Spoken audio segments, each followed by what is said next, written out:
एके वाजपेयी 5 साल पहले 370 हटाया, अगस्त 2019, अगर मैं गलत नहीं हूं तो शायद 5 अगस्त 2019। 5 साल पहले 370 हटाया, 5 साल पहले सिटीजनशिप अमेंडमेंट एक्ट आया, 5 साल पहले, तकरीबन 5 साल पहले 3 तलाक खत्म हुआ। अरे अब आपको बात करनी थी रोजगार पर, बात करते आप अपने मैनिफेस्टो में बताते आप एमएसपी C2+ 50% देंगे कि नहीं, वो जो किसान बुरी हालत में खड़ा हुआ है उस पर बात करते।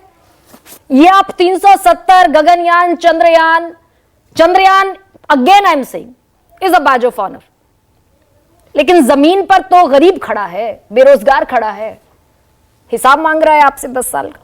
सारा हिसाब दिया जा रहा है, रोज दिया जा रहा है, और ये हम डिसाइड करेंगे कि हमको कैसे देश को आगे ले जाना है, कैसे डेवलप करना है, कैसे गरीबी हटानी है, जो हम 10 साल उसे करते चले आ रहे हैं।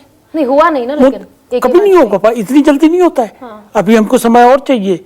विरोध का आरोप हमेशा रोज यही होता है कि आपने काला धन पे कुछ नहीं किया। अभी आप स्विट्जरलैंड की बात कर रहे थे, तो हम कब करें कि हम ले आए सारा धन वहां से। लेकिन ये डिक्लेरेशन 14 में जो दिया था, वो भ्रष्टाचार वाला डिक्लेरेशन अभी लागू हो रहा है बाकायदा एक एक आदमी पे, चाहे चीफ मिनिस्टर हो, चाहे मंत्री हो, चाहे आम आदमी हो। भ्रष्टाचार टॉलरेट नहीं है, गिरने का सवाल नहीं है। अरे हम रोज गिरते हैं, क्या फर्क पड़ रहा है उससे। लेकिन हकीकत हम कहें, अरे नहीं है, आपके कहने से नहीं है सेलेक्टिव। नहीं, मैं नहीं कह रही, इंडियन एक्सप्रेस की रिपोर्ट कह रही है फ्रंट पेज फिर उसी पे आगे इंडियन एक्सप्रेस की रिपोर्ट का मैंने उस दिन भी जवाब दिया था, आज भी देता हूँ, उसको पढ़ लीजिए ध्यान से। उसमें बाकायदा डिटेल्स लिखे हैं, किस केस में चार्जशीट फाइल हुई है, किस में क्लोजर फाइल है, किस में इन्वेस्टिगेशन पेंडिंग है। यही 3 कैटेगरी है। अगर इन्वेस्टिगेशन बंद होगी तो क्लोजर रिपोर्ट एक्सेप्ट होगी बाय द कोर्ट। नहीं तो CAA, citizenship amendment act, Afghanistan, Pakistan, Bangladesh के हिंदू आ जाएंगे देश में, तो देश की गरीबी, बेरोजगारी खत्म हो जाएगी। देखिए, बार बार हम भी इस बात को कहते हैं जो गुरु प्रकाश ने कही कि महंगाई और बेरोजगारी हमेशा मुद्दा रही है, आज भी मुद्दा है, कल भी मुद्दा रहेगा। नहीं, आपसे पहले 10 साल तो पूर्ण बहुमत की सरकार नहीं थी ना। आपसे पहले पेट्रोल डीजल हाइक होता था, उससे पहले तो पूर्ण बहुमत विड्रॉ कर लेती थी। उससे पहले पूर्ण बहुमत की भी कांग्रेस की सरकारें रही हैं, लेकिन गरीबी हटाओ का नारा कब दिया था? 75-80 के टाइम में। कब थी पूर्ण बहुमत की सरकार? 30 साल पहले। अरे भाई, 30 साल पहले ही नारा दिया था उन्होंने गरीबी हटाओ का। 75 और 80 के बीच का जो युग था, उसमें ना गरीबी हट गई क्या उनसे 60 सालों में?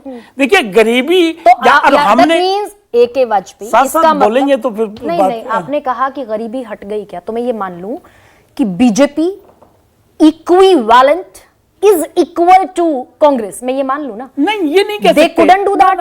वो भी नहीं कर पाए और आप भी नहीं कर पाए। हम इसलिए नहीं कह रहे, हम इसलिए कहते हैं कि जब वो आरोप लगाते हैं तो पहले कृपया अपने गिरेबान में झांके। और हमारे ऊपर जो आरोप ये है कि भाई साहब, आपने 100% रिजल्ट नहीं दिया, जो बातें आपने कही वो पूरी क्यों नहीं की आपने।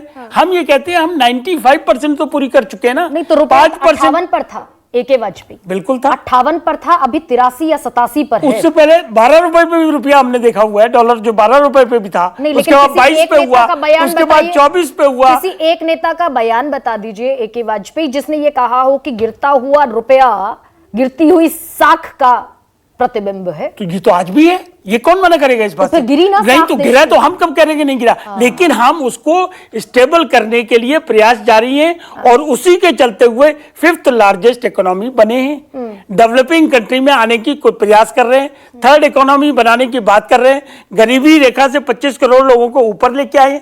मुद्दे ये नहीं है, मुद्दे ये हैं क्या विपक्ष जो यहाँ बैठा है, क्या जनता के मन में हमारे मोदी जी के खिलाफ या इस सरकार के खिलाफ अविश्वास ला सका है कि नहीं ला सका। तो और इन्होंने भरपूर मुद्दे हुआ ना एके वाजपेयी, क्या वोटिंग परसेंटेज तो कम हुआ?